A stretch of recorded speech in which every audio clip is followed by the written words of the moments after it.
Obviously یہ آپ لوگوں کا ہر سال کا ایک معاملہ ہوتا ہے، لیکن میرے لیے فخر کی بات ہے کہ فرسٹ ٹائم مجھے موقع ملا کہ کراچی یونیورسٹی کے اس 14 اگست کے ایونٹ میں شریک ہوں. تو ڈاکٹر صاحب آپ کا پوری ٹیم کا میں شکریہ ادا کرنا چاہوں گا.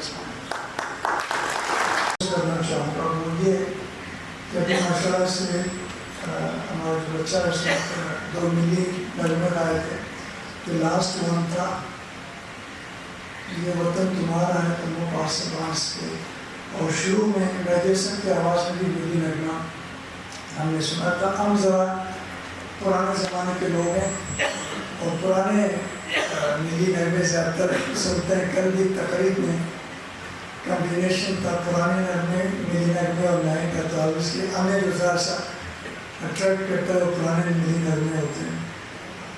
تو تم ہو پاس پاس کے اس ورڈنگ کا ذرا غور کرنے کی ضرورت ہے کہ اس کی معنی کیا ہے اور کب کیا ہے. پاکستان کے لیے جو قربانیاں دی ہمارے بڑوں نے بزرگوں نے، ان کا ایک ویژن تھا اور ایونچولی پاکستان والوں سے وجود میں آیا. لیکن ایک کام کرنے کے بعد انہوں نے ذمہ داری ہمیں سونپی کہ اب اس کو آگے آپ نے بڑھانا ہے. ایک ذمہ داری دی گئی تھی. ایک لفظ ذمہ داری جو ہے نا، ایک لفظ ہے جس کو انگریزی میں رسپانسبلٹی کہتے ہیں، جس کو عموماً ہم ایسے گوتروں میں پڑھ لیتے ہیں اور گزار دیتے ہیں. لفظ یہ ایسا وزنی لفظ ہے کہ ہم لوگوں کو رات کو نیندیں ہماری حرام ہونی چاہیے اگر اس رسپانسبلٹی کو آپ ادا نہیں کر رہے. ہم میں سے جتنے لوگ یہاں موجود ہیں ہر ایک پہ ایک نہ ایک قسم کی رسپانسبلٹی ہے، چاہے وہ فیکلٹی ممبرس ہوں، چاہے آفیسرس ہوں، چاہے نان ٹیچنگ اسٹاف ہو، چاہے ہمارے وہاں کھڑے میں سیکیورٹی والے جو ڈاکٹر لوئس کے اندر کام کر رہے ہیں. تمام لوگ اٹس ویری مچ امپورٹنٹ کہ ہم لوگ اپنی ذمہ داری کا احساس کریں. وہ میں اس لیے کہہ رہا ہوں کہ تم ہو پاسماں اس کے. کچھ عرصے کے بعد 2 سال 5 سال 10 سال 20 سال کتنے عرصے مزید رہیں گے اس دنیا میں، آخر میں ویزا آنا ہے، ہمیں جانا ہے.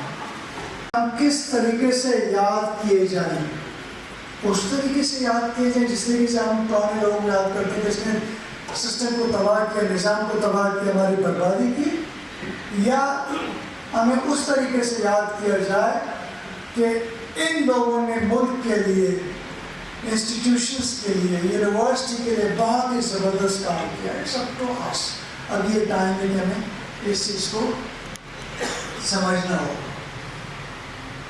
اور تاریخ میں اگر کوئی بڑے نام سے یاد کیا جاتا ہے تو ایک فکس ٹائم پیریڈ نہیں ہوتا، وہ چلتا رہتا ہے، سالوں تک چلتا رہتا ہے. نہ صرف یہ بلکہ ہماری نسلوں کو بھی ایک تانا ملے گا کہ بھئی آپ کے بزرگوں نے یا آپ کے بڑوں نے تو ہمارے لیے کچھ بھی نہیں کیا، یا ایک پاور یا اس پہ ہوتے ہوئے بھی ہمیں پڑھائی کی طرف مائل کر. تو یہ بہت ضروری ہے کہ ہم اس چیز کو سمجھیں. دوسری جو اہم چیز ہے وہ یہ کہ کسی زمانے میں جو طاقت کے ذریعے ملکوں کو کیپچر کیا جاتا تھا، فتح کیا جاتا تھا، کنٹر کیا جاتا تھا، اب ٹیکنالوجی کا کام ہے. ٹیکنالوجی کی مدد سے جو ملک ہیں وہاں ٹینشن بھی جاتے ہیں اور پستی بھی جاتے ہیں. وہاں کے حق میں کیا ہوا ہے؟ انڈیا ہم سے کئی گنا سائز میں بڑا ملک، پاپولیشن میں کئی گنا بڑا، ملٹری پاور میں بھی، چاہے ہر قسم کی ایمینیشن آپ دیکھیں، ٹینکس دیکھیں، ایئر فورس دیکھیں، جو بھی ہم سے کئی گنا بڑا. لیکن اللہ تعالیٰ کی فضل کرم سے ہم نے ٹیکنالوجی میں ان کو ایسی بات دے دی جن کی نسلیں آ گئی.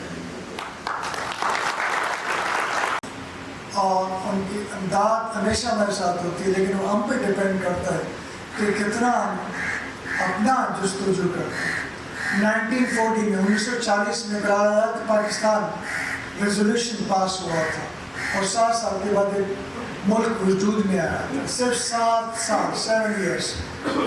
کسی ملک کا بننا 7 سال میں ناممکن ہے، لیکن کیا تھا؟ ڈٹرمنیشن تھی، ایک تھا ہمت تھی، اور ایک قرارداد جو پاس ہوا تھا کہ ہمیں کرنا ہے، کمٹمنٹ تھی۔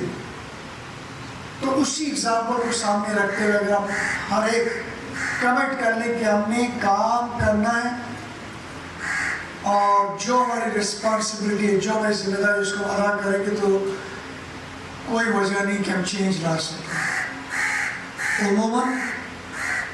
اچھا، دوسری بات یہ کہ جب ہم آئندہ کی نسلوں کی بات کرتے ہیں تو سب سے اہم کردار اور رول جو ہے وہ یونیورسٹیز کا ہوتا ہے۔ اور جہاں تک بات کریں جامعہ کراچی کی، سب سے پرانی یونیورسٹی، سب سے بڑی یونیورسٹی کنٹری کی، ہمیں اپنے آپ سے پوچھنا ہوگا کہ ہم کیا کر رہے ہیں آئندہ کی نسلوں کے لیے جب ہمیں یہ ذمہ داری دی گئی ہے۔ اور یاد رکھیں یہ ذمہ داری صرف میرے کولیگس، فیکلٹی ممبرس ہیں، ڈینس ہیں، جو باقی کولیگس ہیں، ان پہ نہیں، ہر ایک پہ، چاہے وہ آفیسرس ہوں، چاہے اسٹاف ہو، سیکیورٹی پرسنل ہو، یا وہ خاکروں ہو جو صفائی کرتا ہے، ہر ایک پہ ایکول ذمہ داری ہے۔ کوئی نیب کاسٹر یا پیون وہ کہتے ہیں میری ذمہ داری کہ بڑے صاحب کی ذمہ داری ہے، بڑے لوگوں کی ذمہ داری، ایسا نہیں ہے۔ ہر ایک سے ان کے رول کے متعلق ان کو جواب دینا ہو۔ ہم لوگ انفارچونیٹلی فرقوں میں بٹے ہوئے ہیں، صوبائیت میں بٹے ہوئے ہیں، زبان کے بنیاد پہ بٹے ہوئے ہیں۔ کیوں ایسا ہے؟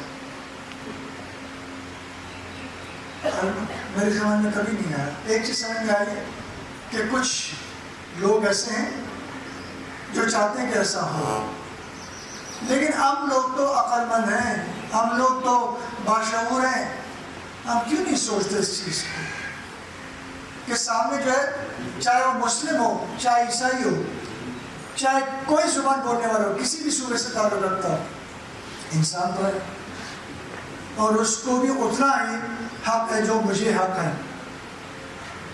میرے لیے، میں وائس چانسلر ہوں، لیکن وہ سامنے میرے بھائی کھڑے ہیں سیکیورٹی والے، میرے لیے برابر ہیں، جتنا عزت مجھے چاہیے ان کو بھی اتنا عزت چاہیے۔ They are also human being. جو خاک لوگ ہیں یا جو صفائی کرنے والے جو بھی ہیں، ان کو بھی، ان کا بھی حق بنتا ہے کہ ان کو اتنی رسپیکٹ ملے جتنا میں سمجھتا ہوں کہ مجھے ملنا چاہیے۔ تو ہم لوگ مل کے اپنی، کم از کم مجھے یہ نہیں ہسٹری پوچھے گی کہ سامنے والے نے کیا کیا تھا، مجھے جواب دہ ہونا ہوگا اپنی رسپانسبلٹی کا کہ میں نے کیا کیا تھا۔ تو کم از کم ہر کوئی اپنی رسپانسبلٹی کو صحیح طریقے سے ادا کرے تو خود بخود معاشرے میں چینج آ جائے گا۔ سامنے والے جو بھی کرے، آئی ایم ناٹ رسپانسبل، اگر میں کہتا ہوں میں کروں گا، جو بھی میرے کیا کہتے ہیں روشنمائی ہو رہی ہو، آئی ڈونٹ کیئر، جس طریقے سے مجھے نوازا جا رہا ہے، آئی ڈونٹ کیئر۔ مجھے اپنے آپ کو تاریخ میں ثابت کرنا ہے کہ I done something for the university, اور میں چاہوں گا کہ آپ لوگ میرے ساتھ اس یونیورسٹی کے لیے کریں۔ ماشاء اللہ سے مجھے اتنی اچھی ٹیم ملی ہے۔ عمران صاحب فینٹاسٹک پرسن، میرے ڈینس ہیں، باقی جو اسٹاف ہمارے پاس آفیسرس ہیں، ڈاکٹر محیط میں پریشان کرتا رہتا ہوں ہر وقت، سو کائنڈ آف ہیم۔ آپ سب لوگ چاہتے ہیں یونیورسٹی کے لیے مزید ہمیں کام کرنا پڑے گا۔ ڈائریکٹر فائنانس کہتے ہیں پیسے نہیں، میں نے کہا پیسے نکالو، کہیں سے مجھے نہیں پتا، پیسے دیتے ہو۔ اور ہمارے اکاؤنٹنٹس ہیں، ان کو میں آپ لوگوں کو پتہ ہی نہیں کتنا ویکینڈ کو لیٹ آورس میں پریشان کرتا ہوں، ان کو دوڑاتا ہوں کہ فلاں جگہ جائیں، فلاں جگہ جائیں، اینڈ ونڈرفل، کبھی نہ نہیں کرتے۔ اور ہمیشہ کہ ایچ ون اب تمام لوگ اس طریقے سے ہیں. ٹرانسپورٹ میں اتنا سیور مسئلہ ٹریبل. ہماری تو جس دن آپ لوگوں کو پتا ہوگا ایک چھوٹا نہیں اندر بڑا ایکسیڈنٹ ہوتا, بہت افسوسناک ایکسیڈنٹ ہوا تھا. ایک بچی بیچاری سناؤ ایکسیڈنٹ میں ہلاک ہو گئی تھی. It was a terrible accident. اور اس رات مجھے نیند نہیں آئی تھی اور میری ٹیم یہاں پر مسلسل کانٹیکٹ میں تھی. ڈاکٹر صاحب میرے ساتھ کانٹیکٹ میں تھے. تو وہی بات ہے جو میں کہہ رہا تھا, ذمہ داری کی بات ہے. آپ لوگوں کو بھی اس طریقے سے اس ذمہ داری کے ساتھ اپنا کام کرنا ہوگا. اور یقین جانیے جب آپ اپنی ذمہ داری کو پوری طریقے سے ادا کریں گے تو انشاءاللہ نہ صرف آپ کو دلی سکون حاصل ہوگا بلکہ آگے جا کے انشاءاللہ آپ لوگوں کو اچھے نام سے یاد کیا جائے گا. میں نے آپ لوگوں کو زیادہ ٹائم دیا, کچھ میں نے ڈائیورٹ بھی کر دیا, سوری فار دیٹ.